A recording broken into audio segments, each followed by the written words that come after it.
Bueno, hablemos ahora del cambio climático y la preocupación de varios países del mundo, que de hecho ha sido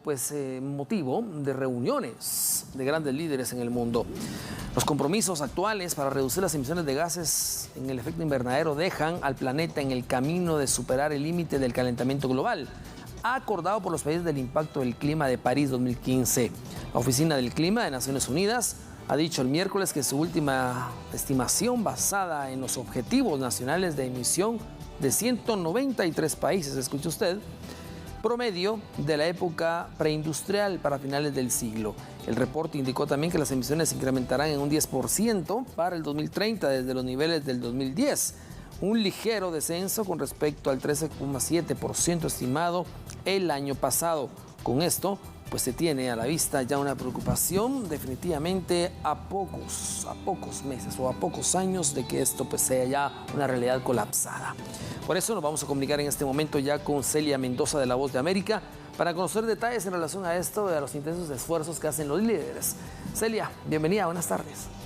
Muy buenas tardes, así es. El secretario general de las Naciones Unidas justamente reaccionó hace pocos minutos, no solamente acerca de este reporte que habla específicamente de la falta de compromisos que se han cumplido por parte de los 193 países que firmaron el acuerdo climático en París y que lo reiteraron y lo volvieron a firmar el año pasado en Glasgow, y se espera que hagan lo propio durante las próximas semanas en Egipto. Pero algo que es importante dentro de este contexto es el hecho de que las temperaturas siguen subiendo y que los científicos han alertado de que las consecuencias ya están aquí. El secretario general manifestó que ya no había tiempo y que las cosas son extremadamente preocupantes, no solamente en términos de los gases invernaderos, sino también en el tema de las temperaturas. Este reporte asegura que las temperaturas para el año 2100 estarían rebasando los 2,1 centígrados y 2,9 centígrados. Esto es un porcentaje mucho más amplio de lo que ellos aseguran se esperaba, ya que la idea era mantenerlo a 1,5 centígrados. Y esto es parte de la evidencia que aseguran podría reiterar o asegurar que muchos de los países vuelvan a sentarse a la mesa de conversación en Egipto en 2 semanas para tratar de llegar a un proceso de implementación más allá de simplemente reconocer cuáles son las causas y las consecuencias, pero implementar los acuerdos que se han establecido. Estados Unidos y China son 2 de los emisores más grandes del mundo. De acuerdo a este reporte, han empezado a hacer algunos avances con los compromisos, pero no han reiterado ni han ampliado estos compromisos. El zar del clima de los Estados Unidos, el señor John Kerry, exsecretario de Estado, durante una convención aquí en Nueva York en las últimas horas, aseguró que la administración Biden trabajará para tratar de implementar algunos de los cambios que se han hecho, que incluye reducir la emisión de gases invernaderos, ampliar las propuestas de energía verde y también tratar de generar impulso para que más carros eléctricos puedan estar navegando por las calles en los diferentes estados donde todavía no existe la infraestructura. Ahora bien, 2 cosas, Celia. Una, pues se ha visto una serie de protestas de activistas alrededor del mundo en los últimos días, últimas semanas, precisamente tocando este tema, lo cual pues ha terminado en cárcel para ellos. Pero hoy se toca en las Naciones Unidas y ahora sí preocupa para los líderes. ¿Esto cómo lo ha tomado la gente?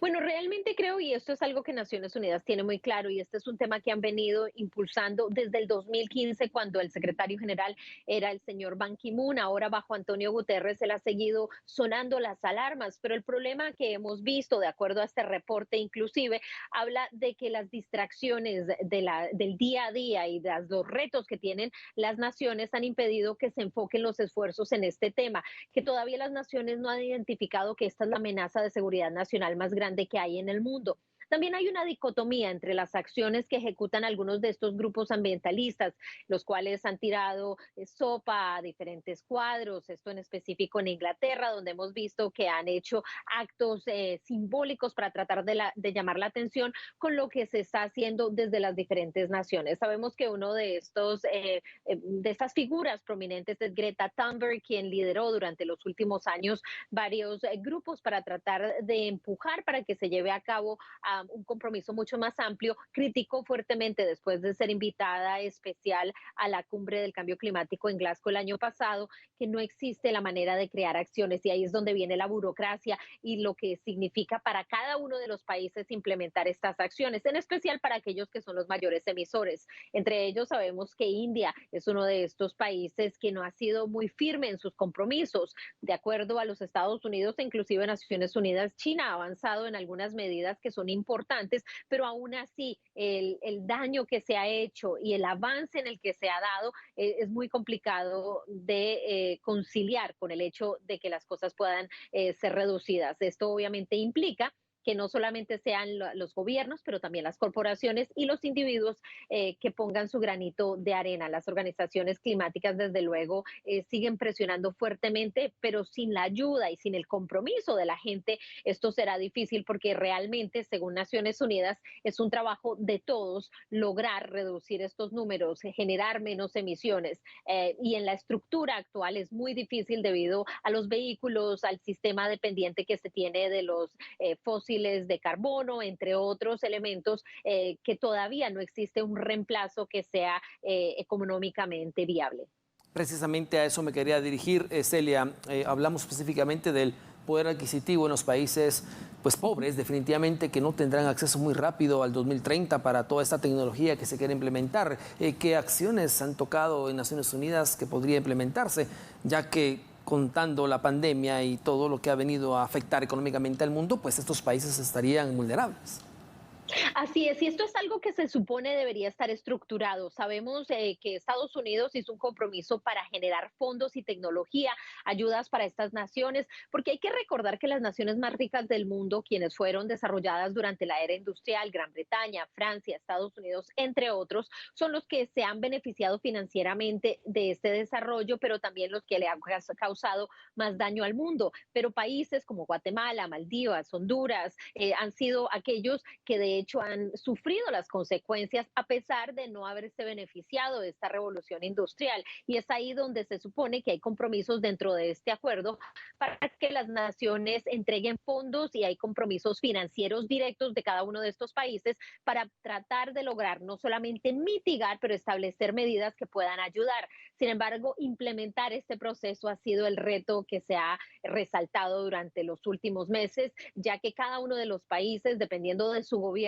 hacen cambios. Los Estados Unidos son un ejemplo claro de esta situación cuando el expresidente Donald Trump se retiró del acuerdo de cambio climático y puso en duda muchos de los acuerdos que se hicieron en ese momento, retrasando hasta cierto punto la ayuda que se pudo dar a países en América Latina, los cuales ya enfrentan en este momento, y esto es algo que el reporte deja muy claro, las consecuencias de ese incremento y del calentamiento global. El corredor seco en Guatemala ha generado grandes migraciones, ha pedido el secretario general de Naciones Unidas de que se entienda esta situación. Sabemos también que hay una reducción en la generación de productos, es decir, que aquellas personas que no están en el campo también sienten las consecuencias con el incremento en los precios de los productos alimentarios debido a que en el campo no se pueden producir de la mejor manera y esto se le suma que estamos enfrentando una crisis financiera global con la inflación, pero también con la guerra de Ucrania, que ha impuesto unas situaciones mucho más complicadas para el mundo, en especial cuando se trata del acceso de granos y otros elementos, y desde luego ha llevado a que los precios de la gasolina y el petróleo se aumenten. Bueno, Celia Mendoza, definitivamente este tema es muy interesante, que seguiremos abordando contigo conforme vaya avanzando también la agenda en las Naciones Unidas y también las decisiones de líderes en el mundo. Fue un placer haberte saludado. Vamos a una pausa. Volvemos.